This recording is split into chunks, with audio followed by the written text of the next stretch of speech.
All right, welcome to the Expert Speaker Summit. You're here with Amy Bliss, relationship expert, both in the romantic relationship and in the business relationship. Today, we're talking about your other marriage, creating a solid business partner relationship.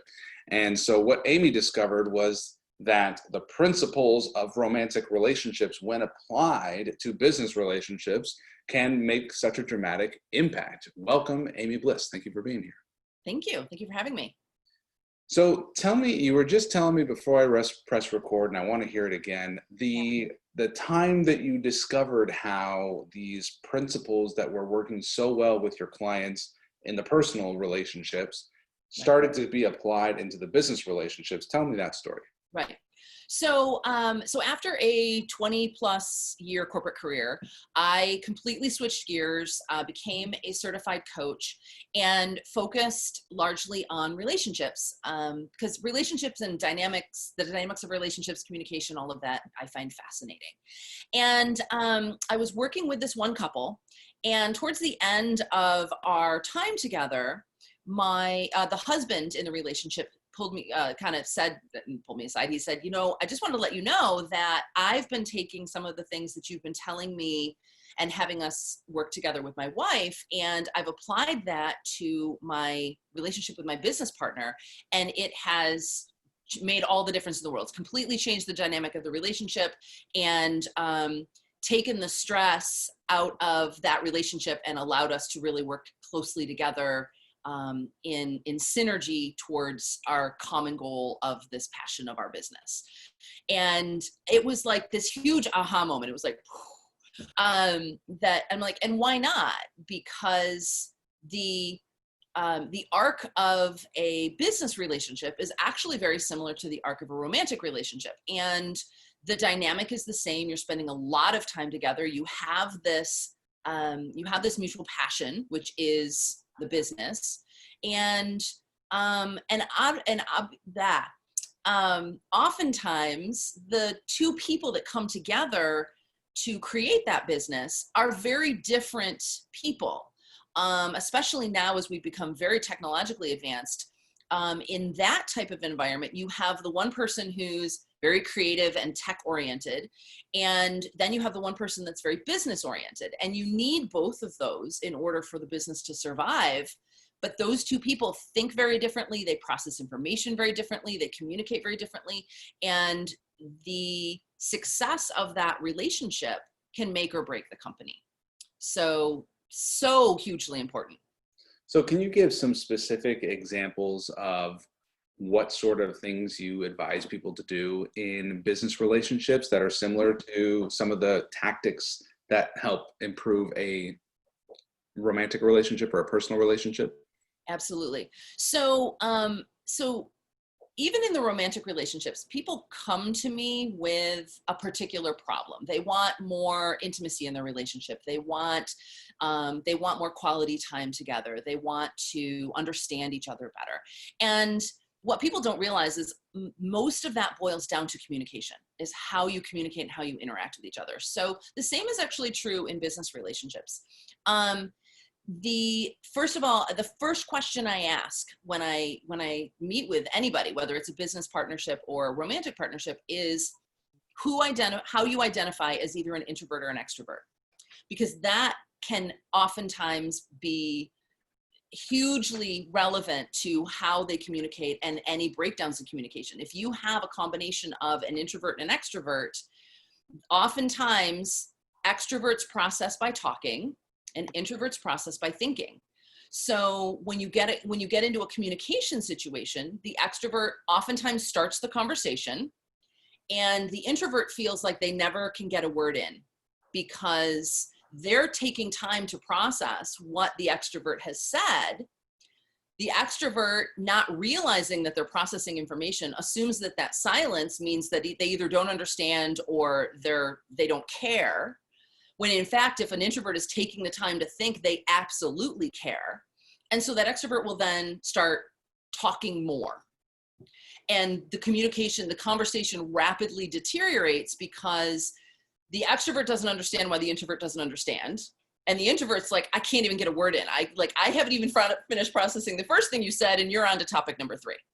So just identifying if you have an introvert and an extrovert, and understanding how that other person processes information can be vitally key to any relationship, whether it's business, romantic, friends, anything.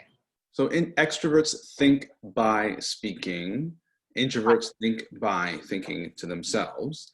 How does one determine if I'm working with my business partner? How would I determine if I'm working with an introvert or an extrovert? Extrovert. So most people understand themselves. So it's really a matter of just asking. So, just ask your business partner, your romantic partner, do you identify as an introvert or do you identify as an extrovert?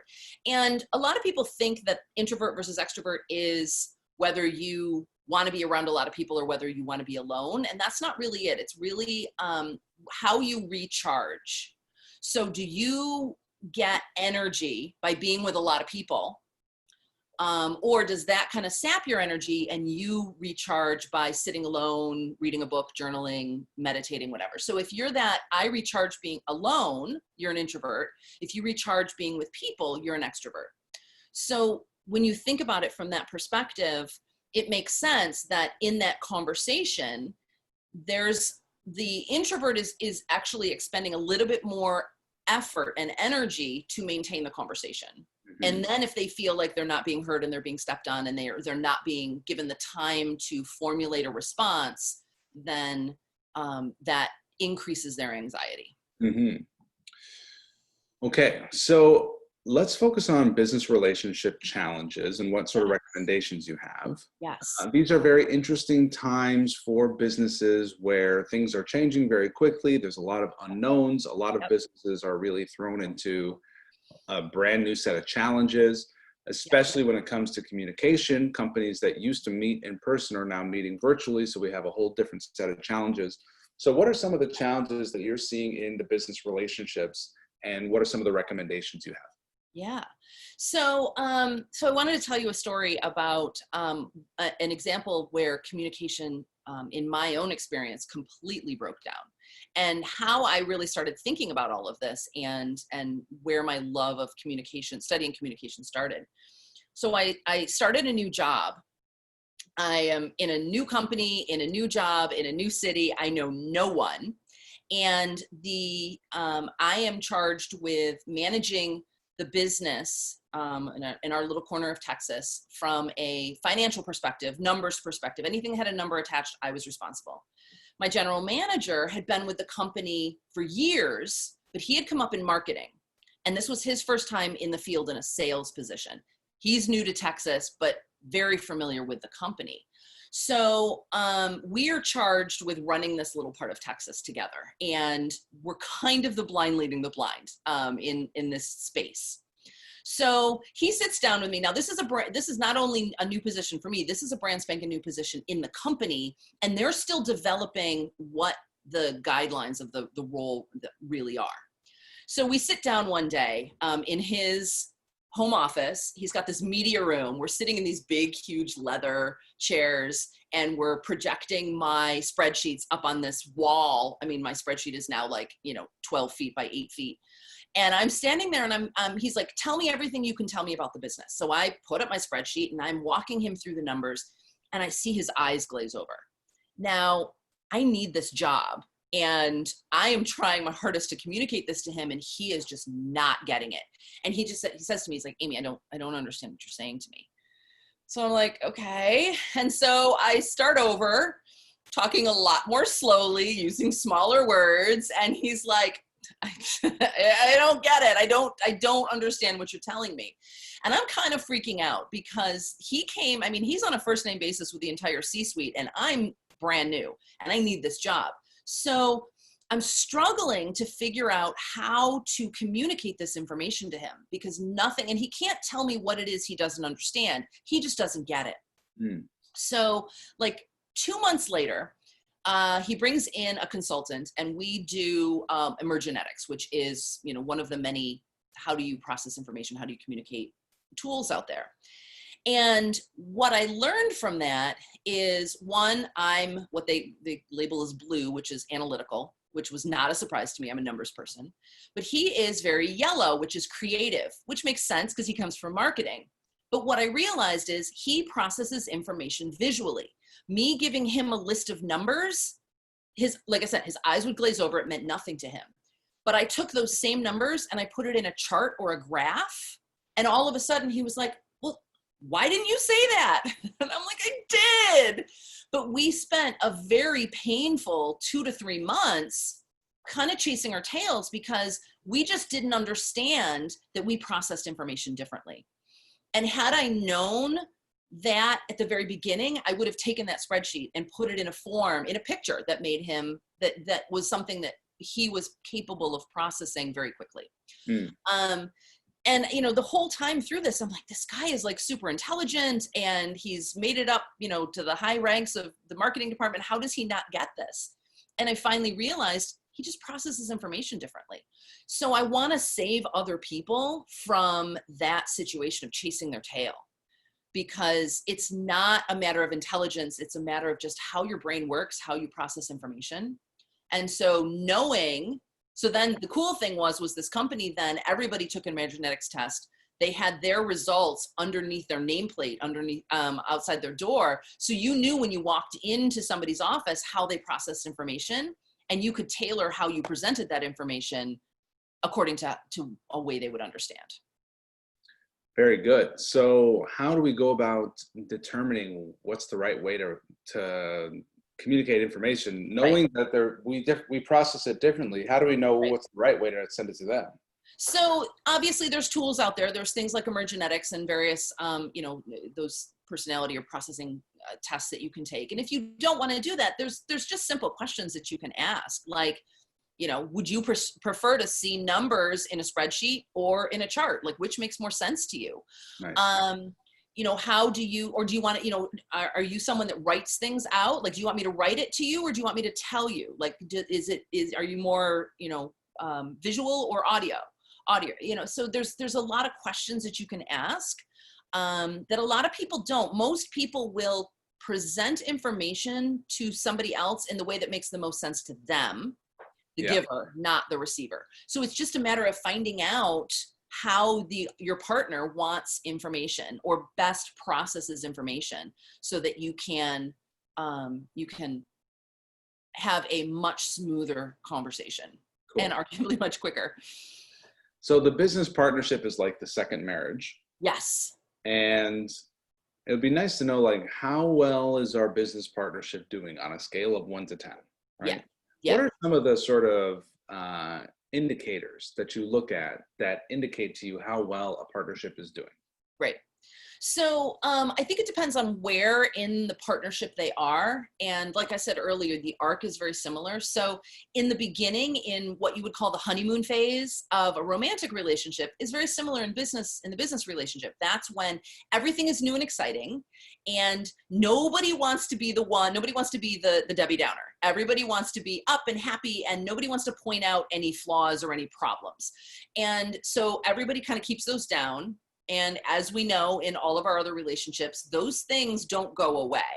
They just fester. And then at some point it's going to come out. So, and then we move into the phase in the business where, you know, all right, we're past the honeymoon phase. Things are kind of chugging along. It's really busy. Things are very hectic. But we're, you know, keeping our heads above water. And then you move into the phase of, you know, into that kind of that steady state of, okay, we've got this, we understand. But when you get to that phase, change is resisted a lot more than in the earlier phases. So some of the litmus tests are really, you know, how comfortable are you talking about difficult subjects with your business partner? Like, you know, how well do those conversations go? Do they go really smoothly, or is there frustration? Does it end up as a heated argument, or do you just kind of agree to disagree and walk away? And a lot of it is how the individuals feel when they communicate with their business partner. And do they feel heard? And do they feel like the information they're presenting is understood? And how comfortable are they talking about difficult subjects? Very good. Yeah. Now, what are some of the ways you're seeing people adapt to this new working environment where everyone's remote? And what sort of Yeah. challenges are you seeing? What recommendations do you have? So I think one of the biggest challenges that people have with this situation is I know that everybody's kind of heard this word of, Zoom fatigue, which is not just from sitting in front of a screen. There's some documented stuff about how important nonverbal communication is, body language. And the reason that we feel so tired after a Zoom call that we wouldn't if it were live is because our brains are in the background processing what we're seeing, and we don't have a full picture. And the nuances in facial expressions are more difficult to pick up on virtually than they are in person. And so it's an unconscious thing that our brain is constantly assessing, okay, is my audience still there? Is the information being well received? Have I lost them? Are they scrolling through their phone? So there's all of this, going on in the background, and it takes a lot of energy. So I think that it becomes even more important to understand how your partner communicates so that you don't have to be worrying about those things. You can give that part of your brain a rest if you understand how best to communicate with your partner. And what are some of the biggest mistakes you see people making in terms of partnership relationships? Some of the biggest mistakes I see is not speaking up. I think especially in that honeymoon phase, and I've been there. I've started businesses with people that we were, oh my gosh, we're so on the same page and everything is wonderful and sunshine and flowers. And then a year later, they're like, yeah, all those things we talked about at the beginning, I didn't agree with any of them, but they never said anything. So when everybody's excited, then everybody feigns, or it could be real excitement, but if they're feigning excitement over something or agreeing with something because it just seems like this really great idea, but I'm like, I'm not really sure how we're going to do that. So it's that obviously I'm going to be talking with people at different points in the relationship. If I can get them early at the beginning, we can save so much headache and heartache. But that idea of being real and being honest, especially if this is something that you are investing a lot of time and money and energy into, you want to make sure that you're completely on the same page from the beginning. Excellent. Yeah. All right. Well, this has been great. The parallels between personal and romantic relationships and the business relationships, you've brought up a lot of the challenges that people are experiencing today in these unprecedented times. What can people do who are interested in exploring some work with you and working on their own partnerships with you? Yes. So they can schedule a consultation with me, which is amy.bliss@schedule.me, amy.bliss@schedule.me. Actually, you know what? I'm not sure if that's schedule.com/me or schedule.me. I will get that information to you and we will put that in the... We'll figure that out while Yes. I'm looking that up. Yes. What's your website? My website is amyblissconsulting.com. Amy Bliss Consulting. Okay, cool. Yes. Well, we will make sure we get the right links on the show notes. Sorry about that. My brain just went, Cool. All right. Anything else you want to leave our audience with, especially those who are experiencing challenges in their business partnership? Yeah. I would say that before you throw in the towel, the issues may be very, very simple. It may seem like an insurmountable problem that you have, like you just can't get along with this person. But I would say 9 times out of 10, it really just stems from a frustrating communication style. And, if you've gotten this far and you have a great business idea, let's fix that. And then you can get back to what's most important, which is your passion and your business. Beautiful. And Amy, if someone's thinking, I'm in a business partnership, but I don't know if my business is the right business to work with Amy, what kind of businesses do you excel at getting great results for? Actually I have stuff to deal with all kinds of relationships. Stuff, great word.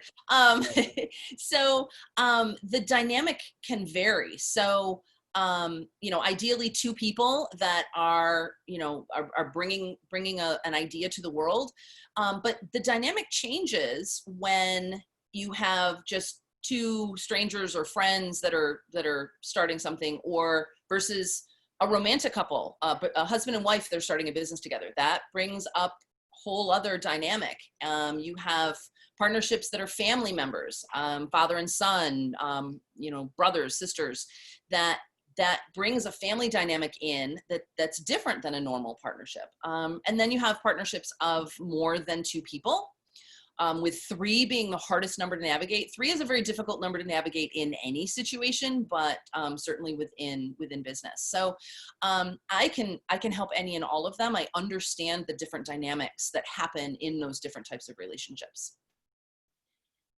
Very good. And you reminded me of something.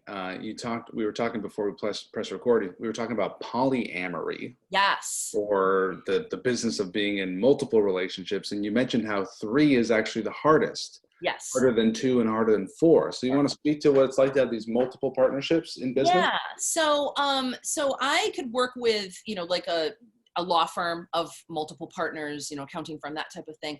When you have multiple people, obviously that exponentially increases the problems that could arise, because you have different dynamics with different people. And the more everyone understands about how the others communicate, process information, think, and feel, the better. Three is the most difficult number to navigate. And this is true anywhere, whether it's a friend, three friends, three best friends, three siblings, or three business partners. Because there's always this sense, whether it's real or imagined, there is always one person that feels kind of like the outsider in all that, and that switches. It's not always the same person. But in every situation, there's going to be two people that kind of click a little bit more than that third person does. And so that dynamic becomes much more challenging. But being aware of it from the beginning can alleviate a lot of issues. Very good. Very good. Yeah, it gets complicated, and it's good to know you have some tools for that. Yes. Yeah. Cool. All right. Thank you very much, Amy Bliss, business relationship expert. You can find her on her website at, what is it one more time? amyblissconsulting.com. There you go. Thank you very much. Thank you.